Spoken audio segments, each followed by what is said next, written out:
Shalom Bapak Ibu Saudara sekalian. Kita akan mempelajari silsilah Yesus, yaitu yang disebut Toledot untuk bahasa Ibraninya. Nah, memang biasanya kalau kita membaca Alkitab, entah itu perjanjian lama atau perjanjian baru, pada waktu kita membaca silsilah, kita biasanya skip, kita nggak baca itu, karena nggak penting kayaknya ya. Tapi kali ini kita kayaknya perlu mempelajari silsilah ini. Tapi sebelum itu mari kita minta pimpinan Tuhan agar pembahasan dimengerti dengan jelas. Bapa Surgawi, kami mohon pimpinan-Mu Tuhan. Engkau yang menulis Alkitab, Engkau yang mengilhami entah itu rasul-rasul, nabi-nabi, raja-raja, dan orang-orang tertentu untuk menulis Alkitab yang kami baca sekarang ini, yang kami geluti sekarang ini, yang menjadi pedoman bagi kami orang-orang Kristen Tuhan. Kami mohon Tuhan sendiri yang akan berbicara melalui mulut hamba-Mu yang hina dina ini Tuhan, agar hamba-Mu dapat membahas mengenai silsilah Yesus ini menjadi jelas bagi kami sekalian. Terima kasih Tuhan, di dalam nama Yesus kami berdoa. Amin. Ya, silsilah mengenai silsilah Yesus ini ada dua versi di kitab perjanjian baru, yaitu di kitab Injil Matius dan Lukas. Tapi pada hari ini, pada saat ini kita akan mempelajari dari silsilah Yesus yang ditulis oleh Matius, yaitu Matius 1 ayat 1 sampai 17. Nah, mari kita baca dan ataupun dengarkan Alkitab suara dari Matius 1 ayat 1 sampai 17. Kita menyimak dengan baik. Inilah silsilah Yesus Kristus, anak Daud, anak Abraham. Abraham memperanakkan Ishak, Ishak memperanakkan Yakub, Yakub memperanakkan Yehuda dan saudara-saudaranya. Yehuda memperanakkan Peres dan Serah dari Tamar. Peres memperanakkan Hesron, Hesron memperanakkan Ram, Ram memperanakkan Aminadab, Aminadab memperanakkan Nahason, Nahason memperanakkan Salmon, Salmon memperanakkan Boas dari Rahab, Boas memperanakkan Obed dari Rut, Obed memperanakkan Isai, Isai memperanakkan Raja Daud, Daud memperanakkan Salomo dari istri Uria, Salomo memperanakkan Rehabeam, Rehabeam memperanakkan Abia, Abia memperanakkan Asa, Asa memperanakkan Yosafat, Yosafat memperanakkan Yoram, Yoram memperanakkan Usia, Usia memperanakkan Yotam, Yotam memperanakkan Ahas, Ahas memperanakkan Hizkia, Hizkia memperanakkan Manasye, Manasye memperanakkan Amon, Amon memperanakkan Yosia, Yosia memperanakkan Yekonia dan saudara-saudaranya pada waktu pembuangan ke Babel. Sesudah pembuangan ke Babel, Yekonia memperanakkan Sealtiel, Sealtiel memperanakkan Serubabel, Serubabel memperanakkan Abihud, Abihud memperanakkan Eliakim, Eliakim memperanakkan Asor, Asor memperanakkan Sadok, Sadok memperanakkan Akim, Akim memperanakkan Eliud, Eliud memperanakkan Eliasar, Eliasar memperanakkan Matan, Matan memperanakkan Yakub, Yakub memperanakkan Yusuf suami Maria yang melahirkan Yesus yang disebut Kristus. Jadi seluruhnya ada 14 keturunan dari Abraham sampai Daud, 14 keturunan dari Daud sampai pembuangan ke Babel, dan 14 keturunan dari pembuangan ke Babel sampai Kristus. Pada waktu Alkitab mengatakan Abraham memperanakkan Ishak, Ishak memperanakkan Yakub, Yakub memperanakkan Yehuda, Yehuda memperanakkan Peres dan lain sebagainya. Semua ada kata-kata memperanakkan, memperanakkan. Nah, kata memperanakkan bisa berarti memang sebagai ayah beneran. Tapi bisa juga itu berarti nenek moyang atau leluhur kita. Leluhur dari nama tersebut, orang yang disebut di dalam Alkitab ini. Nah, dari kebudayaan Ibrani atau kebudayaan Yahudi, silsilah ini ditulis dalam budaya patriark ya. Jadi ditelusuri dari garis keturunan ayah. Namun dalam kitab Injil Matius ini tertulis juga beberapa nama wanita. Nah, ini sangat aneh memang. Tetapi kita tidak akan membicarakan mengenai wanita-wanita tersebut. Itu akan merupakan satu khotbah tersendiri. Nah, silsilah Yesus atau Toledot menunjukkan bahwa Yesus adalah keturunan Abraham karena ditarik dari garis keturunan Abraham. Ya, bapa dari semua orang Yahudi. Semua orang Yahudi menganggap bahwa Abraham adalah nenek moyang mereka. Demikian juga agama besar lainnya, agama Islam juga menganggap Abraham atau Ibrahim ya, menjadi nenek moyang mereka. Silsilah ini juga menjelaskan bahwa Yesus dari keturunan Daud. Jadi Yesus merupakan keturunan dari Abraham yang menurunkan Daud, dan kemudian dari Daud inilah kemudian Yesus dilahirkan. Dan ini menggenapi banyak nubuatan-nubuatan dalam Perjanjian Lama tentang garis keturunan Mesias. Karena Yesus adalah Mesias. Jadi penting Perjanjian Lama itu. Ya, Perjanjian Lama itu boleh kata seperti soal dan jawabannya di Perjanjian Baru. Kita tidak bisa belajar hanya dari jawabannya saja, lalu soalnya kita nggak tahu. Kita harus tahu persis soalnya apa dan jawabannya apa. Itu sebabnya kita mempelajari Perjanjian Lama. Nubuatan-nubuatan tadi menjelaskan mengenai siapa Yesus itu, siapa Mesias itu. Nah, Matius menyusun silsilah Yesus menjadi 3 kelompok. Ya, terdiri dari 3 periode yang utama dari sejarah Israel, yaitu sejarah Abraham dan keturunannya, kemudian sejarah Daud dan keturunannya, serta sejarah pembuangan bangsa Israel ke Babel. Mereka dibuang ke Babel sampai mereka beranak pinak dan kemudian nanti mereka pulang kembali dari pembuangan, membangun bait suci, membangun kota, dan kemudian masa silent, masa diam selama 400 tahun, dan kemudian Yesus lahir. Nah, sekarang kita akan mempelajari silsilah tersebut dengan sistematis, terdiri dari 3 kelompok yang terdiri dari 14 setiap kelompoknya. Nah, kita akan lihat yang terpampang di dalam layar kaca kita. Itu ada Abraham, kemudian Ishak, Yakub, Yehuda, Peres, Hesron, Ram, Aminadab, Nahason, Salmon, Boas, Obed, Isai, Daud. Kemudian Daud, Salomo, Rehabeam, Ahia, Asa, Yosafat, Yoram, Uzia, Yotam, Ahaz, Hizkia, Manasye, Amon, Yosia. 14 juga. Yekonya, Shealtiel, Zerubabel, Abihud, Eliakim, Azor, Sadok, Akhim, Eliud, Eleazar, Matan, Yakub, Yusuf, Yesus.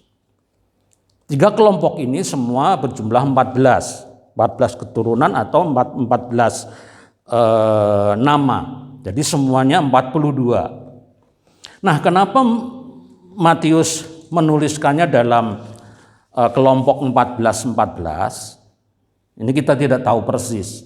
Tapi kemungkinan besar tiap kelompok yang terdiri atau berisi 14 nama tadi, kemungkinan Matius menggunakan nilai bilangan dalam abjad Ibrani.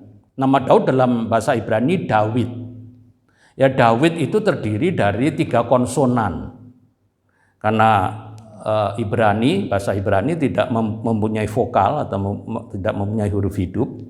Jadi Dalet, Waw, Dalet. Ya, ada 3 huruf, Daletnya double. Dalet itu Alef, Bet, Gimel, Dalet, 4. Kemudian He, Waw, Wawnya 6. Kemudian Dalet lagi, ya, itu 4, jadi 14. Ya, kemungkinan seperti itu, walau alam. Nah, mari pelan-pelan kita teliti nama-nama tadi. Ya, disebutkan Abraham sampai Daud, kemudian Daud sampai Yosia, kemudian Yekonya atau disebut juga Yoyakin, nama lain dari Yoyakin, sampai dengan Yesus. 14. Tetapi lihat, nama Daud dituliskan sebanyak 2 kali. Jadi seharusnya itu tidak berjumlah 42, tetapi 41. Nah, apakah Matius salah? Saya sih percaya ineransi Alkitab, bahwa Alkitab itu tidak salah. Kalaupun kita anggap salah, dalam tanda petik, saya meyakini bahwa Allah yang memberi inspirasi kepada Matius menulis hal ini, ada satu rahasia yang perlu kita gali. Kenapa Matius menulis 14, kemudian 42? Sementara nama yang kita telusuri hanya ada 41. Pertanyaannya, siapa keturunan yang ke-42? Mari kita lihat. Di muka tadi saya sudah berbicara bahwa Toledot Yesus ini ditulis dari garis keturunan Abraham. Dan Abraham adalah orang yang sangat penting dalam sejarah bangsa Yahudi atau bangsa Israel. Walaupun ada beberapa yang janggal, ada beberapa nama yang janggal di dalam Toledot Yesus ini, ya itu sebetulnya setelah Yoram, kemudian Ahazia, Yoas, Amasya, baru Uzia. Nah, kenapa demikian? Kita nggak tahu sebabnya. Mungkin sekali waktu kita akan teliti kenapa itu di-skip oleh Matius. Tapi saya yakin, ya, ada satu hal yang merupakan rahasia yang perlu kita mengerti, perlu kita gali. Kita harus bertanya kepada sang penulis Alkitab sendiri, yaitu Allah sendiri. Dia mengilhami 40 orang untuk menuliskan Alkitab, baik itu Perjanjian Lama dan Perjanjian Baru. Semua ada 66 kitab. Penulisnya punya perbedaan masa hidupnya, ya, berbeda-beda. Ada yang 2000 tahun sebelum Masehi, ada yang 1000 tahun sebelum Masehi, 60-an Masehi, menuliskan kitab-kitab tadi. Berbeda latar belakang, berbeda status sosial, macam-macam. Ya, ada yang raja, ada yang peternak, ada yang gembala, ada yang petani. Itu sebabnya Alkitab kita luar biasa. Saya mengagumi.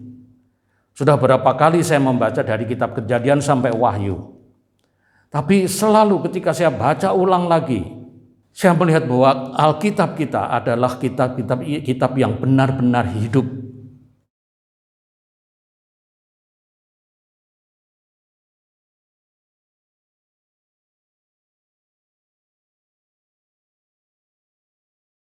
siapakah keturunan 42 dari keturunan Abraham tadi? Nah, rupanya Alkitab memberi jawaban. Mari kita lihat Galatia pasal 3 ayat yang ke-7. Jadi kamu lihat bahwa mereka yang hidup dari iman, mereka itulah anak-anak Abraham. Ya, luar biasa. Mereka itulah anak-anak Abraham. Siapa? Mereka yang hidup dari iman. Siapa yang hidup dari iman? Benar, saudara dan saya. Orang-orang percaya yang beriman kepada Yesus. Lalu ayat 29 memberikan penjelasan lebih dalam lagi. Ya, Galatia pasal 3 ayat 29. Dan jikalau kamu adalah milik Kristus, maka kamu juga adalah keturunan Abraham dan berhak menerima janji Allah.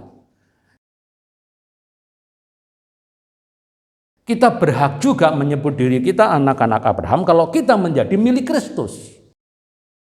Kita disebut sebagai anak-anak Allah. Jadi jelas ya sekarang keturunan 42 adalah saudara dan saya. Adalah gereja Tuhan, gereja Yesus Kristus.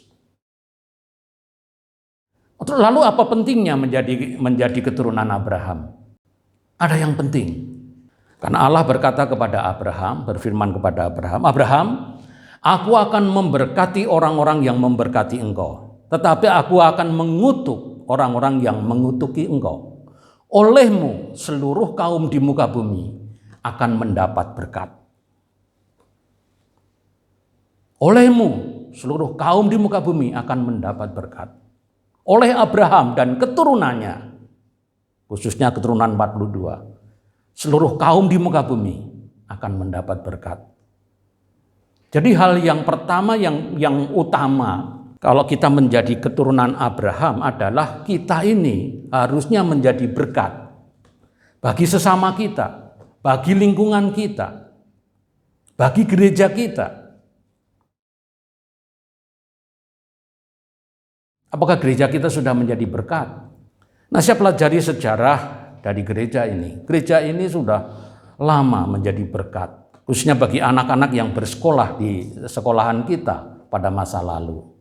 Ketika saya masih pemuda, belum menikah, saya pernah membawa selebaran kebangunan rohani di Gereja Baptis Kalvari. Saya bawa itu sebagian ke gereja ini. Dan saya bertemu dengan tata usaha sekolah, saya nggak tahu siapa namanya karena sudah lupa. Ya, tapi saya menitipkan selebaran tersebut. Dan sekarang saya merupakan bagian dari gereja ini. Dan saya pun mengalami bahwa gereja ini memberkati diri saya. Saya harus jujur mengatakan hal itu. Ya, terlebih lagi banyak orang yang sudah diberkati oleh gereja ini. Ya, bagi gereja kita ini udah nggak asing lagi. Tetapi ada hal yang lain. Kita ini sebenarnya keturunan Yesus juga. Keturunan ke-41 Yesus. Keturunan 42 siapa? Kita. Jadi kita adalah keturunan Yesus. Atau ya boleh disebut dalam tanda kutip Yesus memeranakkan gereja Tuhan. Yesus memeranakkan kita.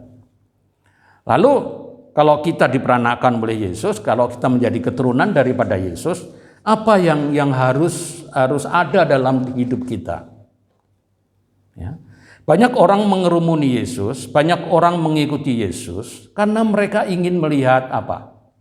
Ada 3 hal yang mereka ingin lihat dalam diri Yesus, yaitu kasih Yesus, pernyataan kasih Yesus, lalu kuasa Yesus, mujizat-mujizat yang dilakukan oleh Yesus, dan yang terakhir mendengarkan firman Tuhan atau mendengarkan khotbah yang disampaikan oleh Yesus. Kalau kita baca di dalam Matius 7 ayat 28 dan 29.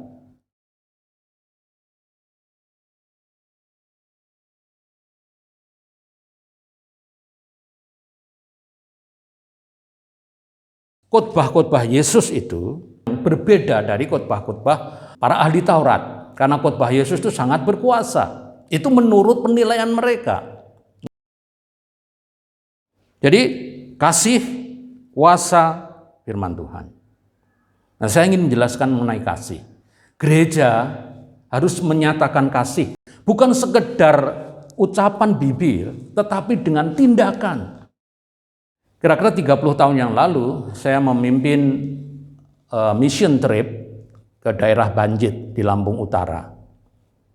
Ya, dari Kota Bumi, terus ke utara, ke Bukit Kemuning, kemudian terus mengikuti jalan Trans Sumatera sampai Baradatu, kemudian dari Baradatu ke utara lagi kira-kira 10 kiloan lah, melalui jalan desa, jalan kampung yang sepi. Di Banjit itu pasarnya hanya buka seminggu sekali. Pada mission trip itu, kami serombongan pemuda-pemudi dari Gereja Baptis Kalvari itu ada sekitar 40-an orang. Kita charter bus Damri. Nah, sampai di sana ya kami bersaksi, kami mengunjungi anggota-anggota gereja yang rumahnya itu jauh dari gereja. Ada 3, 4, 5 kilo dari gereja. Jadi kami pergi kemudian pulang kembali, ya berarti kami harus berjalan 6, 8 atau 10 kilo melalui pematang sawah, kemudian menyeberangi sungai-sungai kecil yang bisa diseberangi sepaha begitu. Lalu di sana kami membagikan lampu delman, kami beli di Sukabumi karena rumah-rumah mereka gelap, keadaan kampung mereka gelap, ya atau desa mereka itu gelap sekali.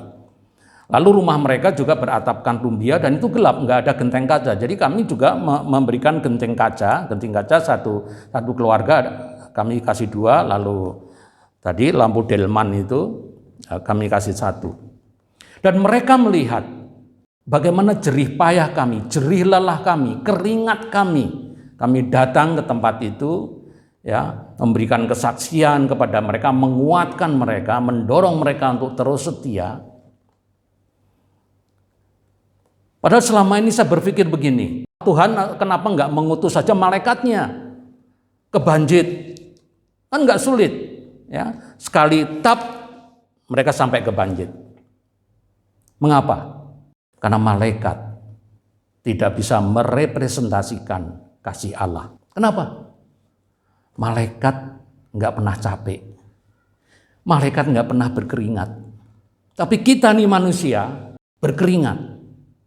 Dan mereka melihat bahwa gereja mengasihi mereka melalui pemuda-pemuda ini yang mau datang, berjerih lelah, bayar sendiri dari kocek mereka. Gereja hanya membantu semacam subsidi, tapi kami semua membayar untuk pergi ke sana. Itu ya mengenai kasih.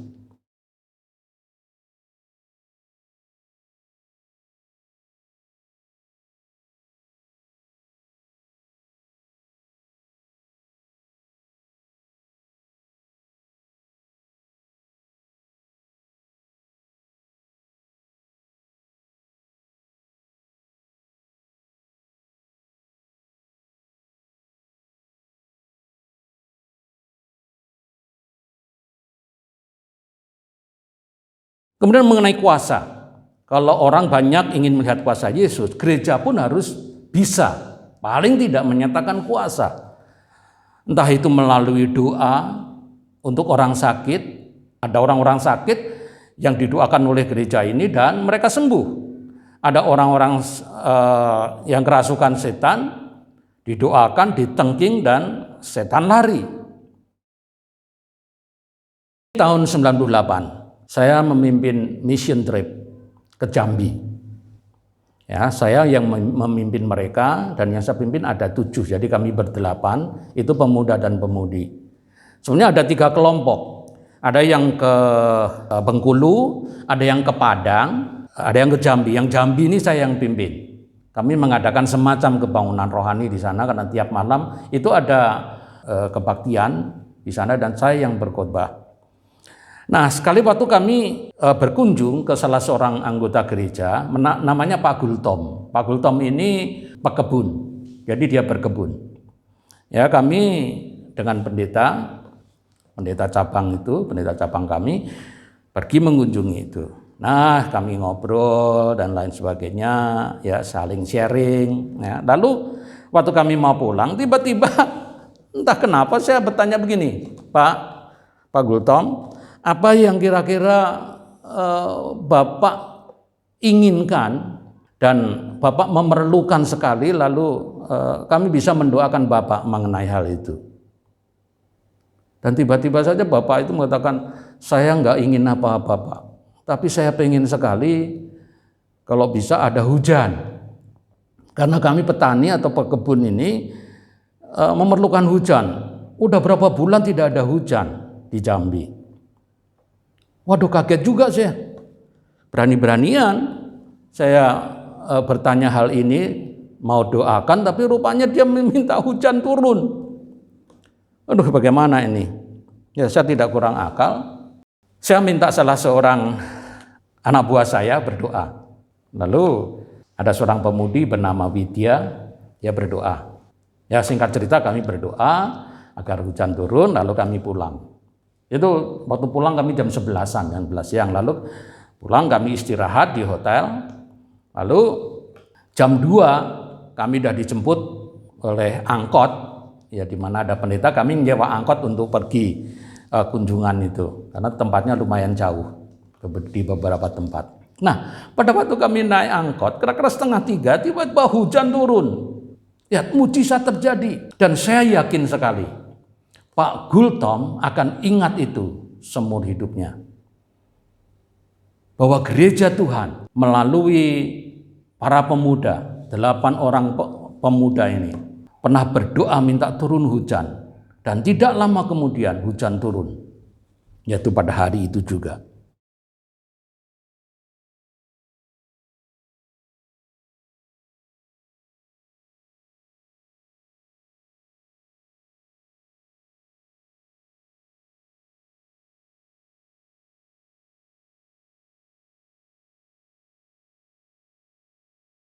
Di gereja harus menyatakan kasih melalui perbuatan, kuasa.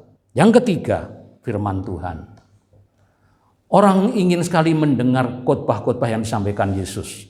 Khotbah sederhana, ada perumpamaannya, tapi mengena sekali. Nah, bagaimana dengan kita, para pengkhotbah di dalam gereja ini? Saya anjurkan, pada waktu kita mempersiapkan khotbah, mari kita persiapkan dengan sepenuh hati. Minta bimbingan Tuhan, biar Tuhan buka pikiran, buka mata hati kita, supaya kan kita melihat keajaiban-keajaiban daripada firman Tuhan ini. Seperti doa Raja Daud, singkapkanlah mataku ya Tuhan, supaya aku memandang keajaiban-keajaiban daripada Taurat-Mu. Saya yakin sekali kalau kita mempersiapkan dengan benar, dengan pertolongan Tuhan, Tuhan yang punya firman itu, Dia akan memenuhi hati, pikiran kita, mulut kita dengan firman Tuhan.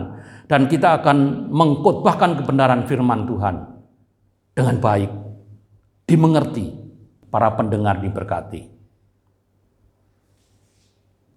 Mari kita merenungkan hal ini.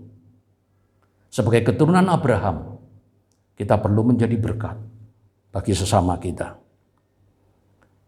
Sebagai keturunan Yesus, kita perlu mempraktekkan kasih dengan melalui perbuatan kita. Galatia menyatakan, janganlah engkau jemu-jemu berbuat baik.